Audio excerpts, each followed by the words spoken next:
இறைவா சேனல் நேயர்கள் அனைவருக்கும் இனிய நல்வாழ்த்துக்கள். சிம்மராசிக்காரர்களுக்கு மிகப்பெரிய நல்ல மாற்றங்கள் இந்த ஆகஸ்ட் மாதம் 15ஆம் தேதிக்கு பிறகு உண்டு. என்னன்னு பார்த்தீங்கன்னா, இப்போவே உங்கள் ராசிநாதன் சூரியன் 15ஆம் இடத்துல குருவோடு தான் சேர்ந்திருக்கிறார். ஆனாலும் 12ஆம் இடத்துல இருக்கிறார். பெரிய அளவில் விரயங்கள், செலவுகள், வெட்டி பயணங்கள், மன அழுத்தங்கள் இப்போதுன்னு ஒரு 15 நாளாகவே இருக்கும். இது போன மாதமும் இருக்குது. அதுலேயும் குறிப்பாக பூர நட்சத்திரக்காரர்கள் இந்த வருஷம் பிறந்ததுலேருந்தே நல்லா இல்லைன்னு அடிக்கடி சொல்கிறேன். மே மாதம் 26ஆம் தேதிக்கு பிறகு பூர நட்சத்திரத்தில்றதே இப்போ உங்களுக்கு அஷ்டம சனி போய்கிட்டு இருக்கிறார். அப்போ அட்டமத்து சனியின் தாக்கம் இப்போது சிம்மராசிக்காரர்களுக்கு இருந்தே தீரும். வேதை அமைப்பின் காரணமாக பெரிய கெடுதல் நடக்காது, ஆனால் சின்ன கெடுதல் உங்களுக்கு நடந்துக்கிட்டு இருக்குது. ஜோசியத்தை ரொம்ப நுணுக்கமாக சொல்கிறவன் நான், ஒரு ஆழமாக உணர்ந்து சொல்லக்கூடிய ஒருவன் நான். உண்மையிலேயே கடகராசிக்காரர்களுக்கு இருந்த அட்டமத்து சனி பாதிப்பு இப்போது சிம்மராசிக்காரர்களுக்கு இல்லை. ஆனால் என்னங்க எப்படி சொல்கிறீங்க, நான் உண்மையிலே அஷ்டம சனியை அனுபவிச்சுக்கிட்டு இருக்கிறேங்கன்னு சொல்கிறவங்களுக்கு தான் இந்த மிகப்பெரிய கெடுதல் சிறிய கெடுதல் அப்படிங்கிறதுக்கான ஒரு விளக்கமாக இதை நான் சொல்கிறேன். பெரிய கெடுதல்கள் எதுவும் இப்போதைக்கு உங்கள் இல்லைங்க. ஆனால் உங்களுக்கு இப்போது பின்னடைவுகள் இருக்கிறது. வாழ்க்கை அமைப்புகளில் சில வெற்றிகள் தடைப்படுகின்றன. இந்த விஷயங்கள் எல்லாத்துலேயுமே கொஞ்சம் கொஞ்சம் மாற்றங்கள் இருக்கிறது என்பது தான் உண்மை.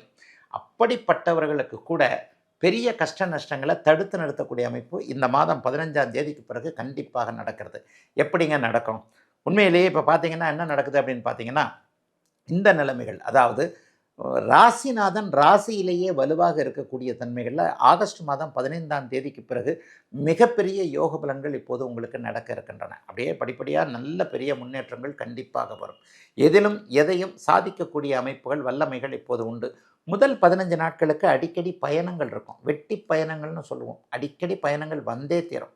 முதல் 15 நாட்களுக்கு பெரிய பயணங்கள், அல்லது அவர்களுடைய ஜாதகத்திற்கு பக்கத்து மாவட்டத்துக்கு பக்கத்து ஊருக்கு போகிற மாதிரியான பயணங்கள், அதன் மூலமாக கொஞ்சம் செலவுகள், தந்தையால் கொஞ்சம் விரயங்கள், செலவுகள், அப்பாவோட கொஞ்சம் கருத்து வேற்றுமைகள் முதல் 15 நாட்களுக்கு வர்றது, அப்பா நம்ம ஒன்று கேட்டு செய்ய முடியாமல் போகிறது, அல்லது சிலருக்கு தந்தை கூட மருத்துவ செலவுகள், இந்த மாதிரி ஏதாவது 1-2 வருங்க. பிற்பகுதி 15 நாட்களில் எல்லாத்தையும் சமாளிப்பீங்க. வருமானம் நல்லா இருக்கும்.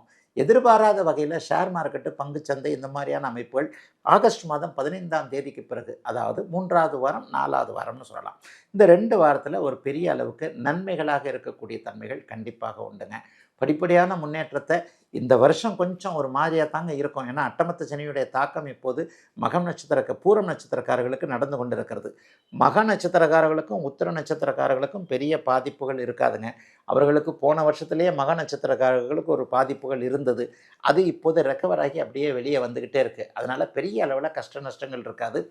எதிலும் ஒரு ஒரு அளவிற்கு கட்டுப்படுத்தக்கூடிய அளவிற்கு, சமாளிக்கக்கூடிய அளவிற்கு ஒரு நல்லவைகள் நடக்கக்கூடிய, எதிரித்தன்மைகள் அப்படியே விலகக்கூடிய நல்ல மாதமாக தாங்க அமைஞ்சிருக்கு ஆகஸ்ட் மாதம் 2026 சிம்மராசிக்காரர்கள் எல்லோருக்கும். ஐயா, அந்த வருஷம் பிறந்ததுலேருந்தே அப்படி ஒன்றும் பெருசாக சொல்லிக்கிற மாதிரி இல்லை. ஏதோ ஓரளவுக்கு நல்லதாக தான் நடந்திருக்கு. ஆனால் இன்னும் முழுசாக நல்லதுகள் எதுவும் நடக்கலையே. ஜூன் மாதம் 2ஆம் தேதி குரு பயிற்சி வரும்போது கொஞ்சம் நல்ல பலன்கள்னு எல்லா ஜோதிடர்களுமே சொன்னாங்க. ஆனால் கண்ணுக்கு எட்டிய தூரம் வரை ஒளி என்பதை காணவே இல்லையே, பணம் என்பதை காணவே இல்லையே, வாழ்க்கை சுகமாக இல்லையே, இப்படிப்பட்டவங்க ஒரு பக்கம். ஆனால் எவ்வளவோ கஷ்டப்பட்டேன், இப்போ கொஞ்சம் பரவாயில்ல அப்படின்றவங்க ஒரு பக்கம்.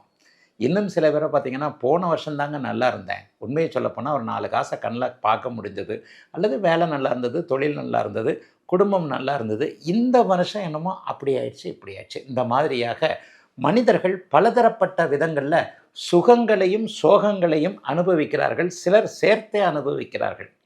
ஆக ஜூலை மாதத்திற்கு அடுத்து இந்த ஆகஸ்ட் மாதம் ஏதாவது ஒரு நல்ல பலன்களை தருமா? நான் அடிக்கடி சொல்லுவேன், இந்த வருடாந்திர கிரகங்கள்னு சொல்லப்படக்கூடிய குரு, சனி, ராகு, கேது, இந்த 4 கிரகங்கள் வருட பலன்கள் எப்படி இருக்கும் அப்படிங்கிறத ஒரு ஜோதிடத்தின் மூலமாக தீர்மானிக்கிறோம்.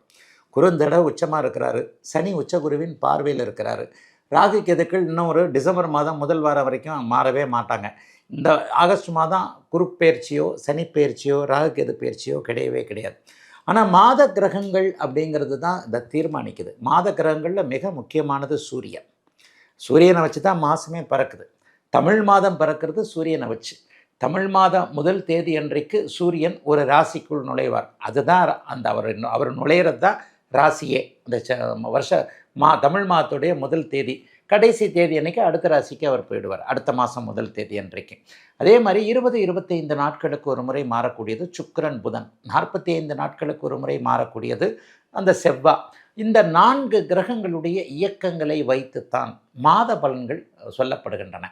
ஐயா, ஆகஸ்ட் மாதம் ஏதாவது இந்த மாதத்தில் இந்த சுக்கிரன், செவ்வாய், புதன், சூரியன் இவைகளில் விசேஷமாக ஏதாவது இருக்குதா அப்படின்னு பார்த்தா, ஆமாங்க இருக்குதுங்க. ஆகஸ்ட் மாதம் 1ஆம் தேதி சுக்கிரன் நீச்சத்தை அடைகிறார். இந்த மாதம் முழுவதும் சுக்கிரன் நீச்சத்தை அடைவார். சுக்கிரன் நீச்சத்தை அடையக்கூடியது ரிஷப, துலாம் லக்னக்கார ராசிக்காரர்களுக்கு லேசாக கொஞ்சம் ஒரு மாதிரி எறும்பு கடிக்கிற மாதிரி இருக்குன்னுவாங்கள்ல, அந்த மாதிரி ஒரு சின்ன சின்ன நெகட்டிவான அமைப்புகளை, எண்ணங்களை, சில தடைகளை, தாமதங்களை கொடுத்தே தீரும். ஏன்னா உங்களுக்கு ராசிநாதன் அவர் தான் ரிஷப, துலாம் ராசிக்காரர்களுக்கு. ஆக மாதம் முழுவதும் சுக்கிரன் நீச்சம் என்கின்ற ஒரு அமைப்பில் இருக்கிறார். இதனை எடுத்து பார்த்தீங்கன்னா, ஆகஸ்ட் மாதம் 2ஆம் தேதியே இப்போது இருக்கக்கூடிய ரிஷப வீட்டிலிருந்து, சுக்கிரனுடைய வீட்டிலிருந்து புதனுடைய வீட்டிற்கு, மிதுன வீட்டிற்கு செவ்வாய் மாறுகிறார். தன்னுடைய ஒரு வீட்டிற்கு 3ஆம் இடத்துலையும், ஒரு வீட்டிற்கு 8ஆம் இடத்துலையும் மாறுகிறார்.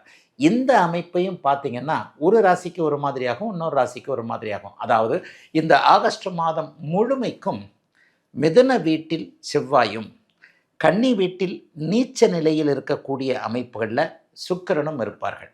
இதனையடுத்து ஆகஸ்ட் மாதம் முதல் வாரம் 5ஆம் தேதியோ 6ஆம் தேதியோ நினைக்கிறேன், புதன் இப்போது இருக்கக்கூடிய ஆட்சி நிலையிலிருந்து கடகத்திற்கு மாறி குருவோடு சேருகிறார். இது ஒரு மிகப்பெரிய யோகம்.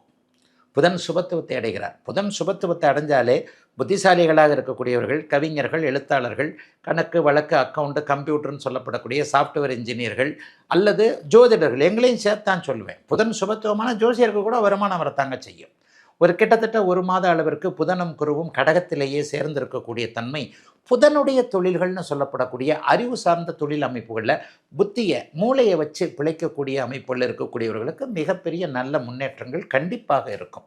ஆகவே அதுவும் ஒரு பெரிய நன்மைகளை கொடுக்கக்கூடிய ஒன்று தான். ஆகவே புதன் சுபத்துவமாக இருக்கிறார். அதனை அடுத்து பார்த்தீங்கன்னா, சூரியன் எப்போவுமே ஒரு மாதத்தில், ஆங்கில மாதத்தில் ஒரு பெயர்ச்சி நடுப்பகுதியில் இருக்கும். தமிழ் மாதத்தை சொல்லிட்டேன். தமிழ் மாதம் ஒரே ராசியில் இருப்பார். இப்போ கடகத்தில் இருக்கக்கூடிய இந்த சூரியன் அந்த ஆகஸ்ட் மாதம் 15ஆம் தேதிக்கு பிறகு தன்னுடைய சிம்ம வீடுன்னு சொல்லப்படக்கூடிய தன்னுடைய வீட்டிலேயே ஆட்சியாக போவது என்பது அது ஒரு அடுத்த ஒரு மாதாந்திர பெயர்ச்சியாக இருக்கக்கூடிய ஒரு நிகழ்வு. ஆக சூரிய பெயர்ச்சி உண்டு, சுக்கிரன் நீச்சமாக இருக்கிறது உண்டு, தன்னுடைய வீட்டிற்கு 3-8 மறையக்கூடிய அமைப்பில் செவ்வாய் இருக்கிறார், புதன் கூடுதலான சுபத்துவத்தில் இருக்கிறார். ஆக மாதாந்திர கிரகங்களுடைய பெயர்ச்சிகள் பெரும்பாலும் நன்மையாக இருக்கக்கூடிய தன்மைகள் கண்டிப்பாக உண்டுங்க. பெரிய கஷ்டத்தை அனுபவிச்சுக்கிட்டு இருக்கிறாங்கன்னு சொல்கிறவங்களுக்கெல்லாம் ஆகஸ்ட் மாதத்தில் ஏதாவது ஒரு நல்ல மாற்றம் வந்தே தாங்க தீரும். வாழ்க்கை என்பதே ஒரு சக்கரங்க, வட்டங்க.